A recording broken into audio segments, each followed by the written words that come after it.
algumas perguntas a respeito de fertilidade, né, doutor? Então, a primeira coisa que a gente quer saber é qual que é a sua especialidade, o que o senhor faz exatamente. Então, a minha especialidade é ginecologia e obstetrícia. Eu tenho a especialização em ultrassonografia e em reprodução humana.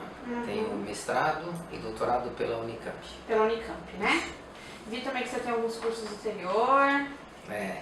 Assim, nessa área de reprodução a gente acaba fazendo 2 congressos fora, que são grandes congressos da área. Então, hoje o foco é mais na área de reprodução e de gravidez de alto risco. E o que te levou para essa área?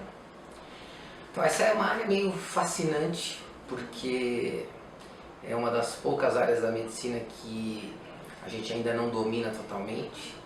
A taxa de sucesso ela não é tão alta, então quando a gente vê muita coisa na internet, muita coisa leiga, a gente vê muita informação deturpada, o paciente acha que se postergar a fertilidade, se deixar para engravidar mais tarde, vai ter um gasto imenso, mas vai conseguir, que é uma questão de comprar o bebê, gastar, fazer uma fertilização, e na prática isso não é verdade. Então, é fascinante porque a gente trabalha num segmento onde tem muita coisa ainda para ser descoberta, muita coisa ainda para acontecer. Certo. Então isso me fascina. Então é o amor mesmo, assim, é a paixão. Na verdade é aquela coisa que te instiga das áreas que eu faço, eu acho que eu acho mais atraente. É a realização de um sonho. Desafio, é conseguir, às vezes, um sucesso, conseguir uma gravidez numa situação que ninguém conseguiu, numa situação que todo mundo considera muito difícil, muito pouco provável, e você conseguir aquilo dá um prazer muito especial, entendeu? Então, ver um casal com realizando sonhos, realmente. É por aí. Me coloca no seu lugar, eu sei, realmente, deve ser. Você sabe. Ou três vezes. 3 vezes. 3 vezes. Estamos empatados, então. Então, quanto tempo, assim, depois de tentar, que a pessoa pode ser direcionada para fertilização? Quais são os motivos que levam, né? Então, isso é muito relativo, né? De uma maneira básica, todo mundo fala que você, se casando, você pode tentar engravidar por 1 ano. A gente costuma dizer assim, o ser humano ele não é, dentro da espécie, o melhor reprodutor, né? A gente não faz ninhada, a gente não engravida de 3, 4 quando está no cio, não é uma coisa tão simples. Então, normalmente, se a gente analisar urso, panda, tem um outro mamífero pior que a gente, mas a gente na escala da reprodução está muito mal. Então eu diria assim, existe uma chance de 5 a 10% de média de uma mulher engravidar cada mês. No decorrer de 1 ano, você consegue separar aqueles 20% de casais que não conseguiram engravidar. Então 1 ano passa a ser um tempo de corte mais ou menos razoável para você procurar, pelo menos aprofundar e investigar melhor o que está acontecendo. Se você esperar 2 anos, você certamente vai estar num grupo de 10% em que alguma coisa atrapalha e que você realmente vai precisar dos recursos que a gente tem hoje na medicina para tentar esclarecer e ver se você vai conseguir realizar o teu sonho. Agora, por que é relativo? Porque muita mulher hoje se casa com 39 anos, com 40, e aí não vale mais esse 1 ano, porque em 1 ano a fertilidade dela cai de 30%, 40% numa fertilização para menos de 15%. Então essa questão temporal é relativa. Se você casar jovem, você pode tentar por um ou 2 anos no máximo para depois procurar ajuda. Vai depender da idade da mulher. Depende muito da idade. Agora, como a gente tem disponibilidade, né, o sistema de saúde que a gente tem no Brasil, ele é mais ou menos privado nessa área de seguro-saúde, nada impede que você, ao se casar, faça uns exames, pelo menos o mínimo, o homem faz um espermograma, a mulher faz os exames com o ginecologista dela, para saber se alguma coisa já existe naquele momento que possa impedir uma gravidez. Às vezes o homem tem um fator masculino, uma quantidade baixa, e não vai conseguir engravidar a mulher mesmo que ele espere 1 ou 2 anos, então não se perde tempo. Entendi. Então as indicações são grandes. Depende muito se a gente tem fator masculino, fator feminino. Normalmente, se a gente pegar a estatística americana, que é uma estatística mais consistente, 33% das vezes o problema é masculino, 33% ele é feminino, então existe um equilíbrio muito grande. 20% é os dois, aquele casal que um nasceu para o outro, os dois têm problemas.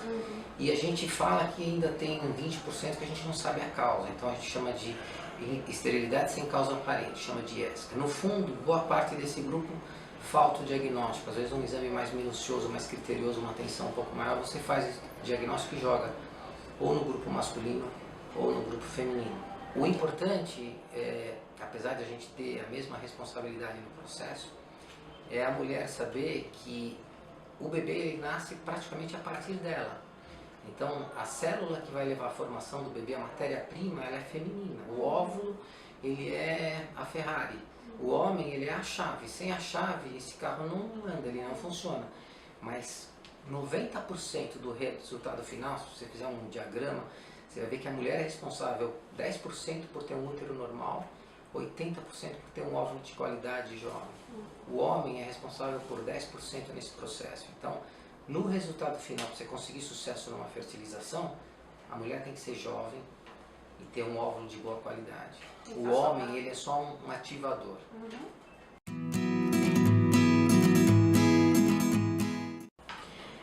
E qual é a diferença entre inseminação e fertilização? Quando você analisa o fator masculino, que é onde você acaba indicando a inseminação, o homem ele tem que ter no mínimo uns 40 milhões de espermatozoides no total, no mínimo uns 20 milhões por ml, e tem que ter uma qualidade, uma morfologia. O espermatozoide tem na cabeça, corpo e cauda normal. Essa morfologia, até algum tempo atrás a gente considerava normal 14% do material, hoje a gente aceita acima de 4%.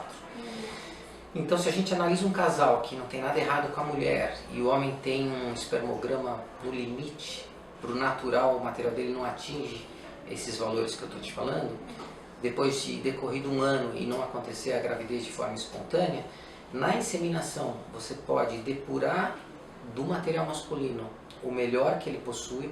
Então, de repente, ele não tem 40 milhões, não tem 20 milhões, mas ele consegue processar o material dele no laboratório e conseguir 10 milhões de espermatozoides de boa qualidade. Com 10 milhões, se eu colocar esse material dentro do útero, existe a possibilidade real dessa mulher engravidar. Por quê? A gente tem a evolução da espécie por seleção natural. Então, quando o homem tem relação, boa parte do material dele acaba sucumbindo na região vaginal, que é onde se faz uma seleção do que é importante, do que é bom do material dele para poder ascender para o útero e chegar e proporcionar a gravidez. Então, às vezes o homem não tem um material adequado para o natural, o material dele acaba sendo eliminado naquela região vaginal, não consegue chegar até o óvulo, mas quando você processa o material do homem, você consegue 10 milhões no mínimo, e aí esse cara com 10 milhões é igual a um cara que tem 400 milhões, não faz mais diferença. A taxa de sucesso na inseminação passa a ser igual, passa a ser máxima. Então a gente usa a inseminação, que é pegar o material do homem, processar e colocar dentro do útero para aqueles homens que têm um fator masculino no limite. Isso é a inseminação. Então a gente consegue oferecer a gravidez por uma situação em que o fator masculino está alterado, mas não tão alterado assim.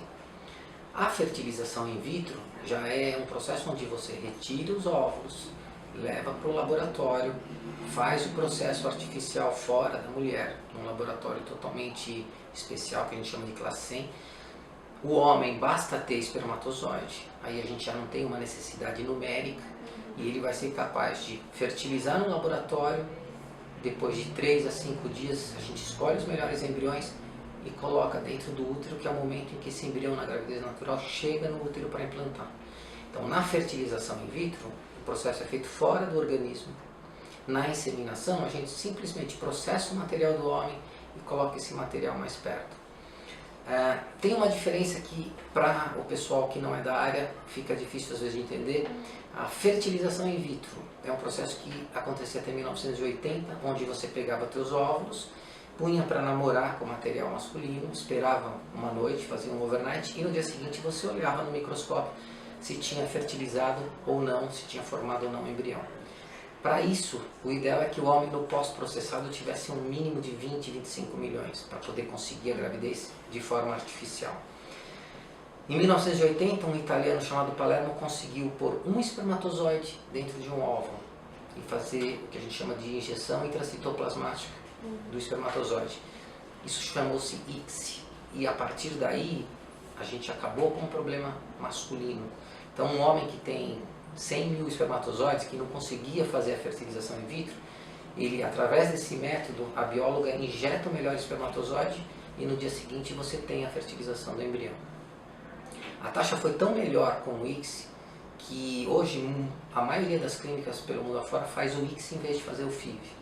Então a gente reservou o FIV, que era o método antigo de deixar o espermatozoide entrar no óvulo, deixar ter uma seleção natural no laboratório do melhor esperma entrar, para algumas situações especiais. Quase sempre os laboratórios recorrem ao ICSI porque a taxa de fertilização, a formação do embrião é em torno de 80% no ICSI, em torno de 60%, 70% no FIV.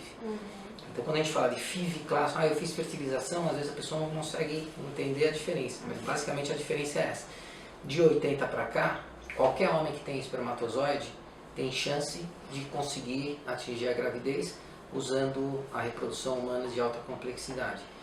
Até 80 não. O cara tinha que ter uma quantidade. Então, por exemplo, tem inúmeras indicações. Vamos lá, a mulher tem a trompa obstruída por infecção, por endometriose.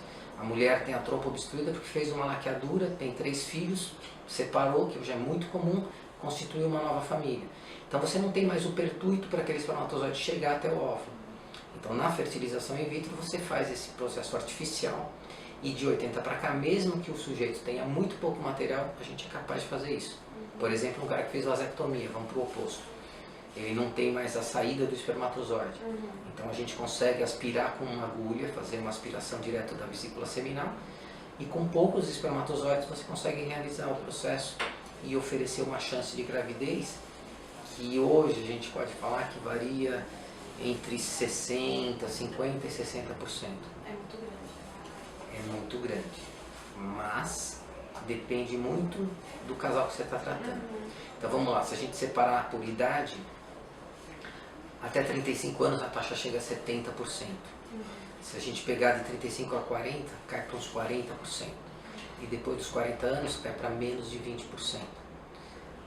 O difícil é que a maioria das mulheres não sabe disso.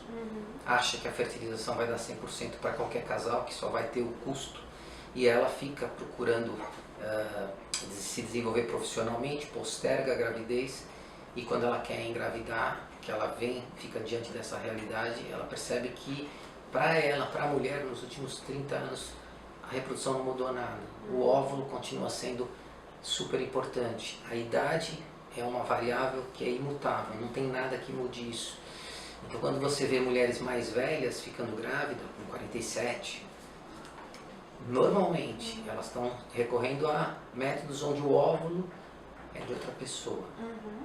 Mas essa outra pessoa tem todo o direito de fazer o tratamento, doar os óvulos, ela tem todo o direito de receber, mas na mídia ela não vai se expor. Ela não vai falar na televisão que ela tem gêmeos com 48 anos e que fez um tratamento dessa forma, porque é mais do que justo que ela mantenha isso em segredo. Só que para vocês acaba ficando uma informação de que eu vi a atriz fulana, eu vi a fulana, né? Fica a impressão de que é fácil, que é só gastar dinheiro, que é um tratamento caro e que ele vai trazer fertilidade a qualquer custo. Não faz milagre. Não faz milagre. Acho que a informação mais importante que tem que ser passada é que assim, os casais têm que pensar isso de uma maneira muito importante, de forma precoce. Não deixar para fazer isso muito tarde. Quanto mais cedo... Quanto mais jovem é a mulher, maior é a chance. Para o homem isso não é verdade, mas para a mulher isso é a maior verdade em reprodução humana.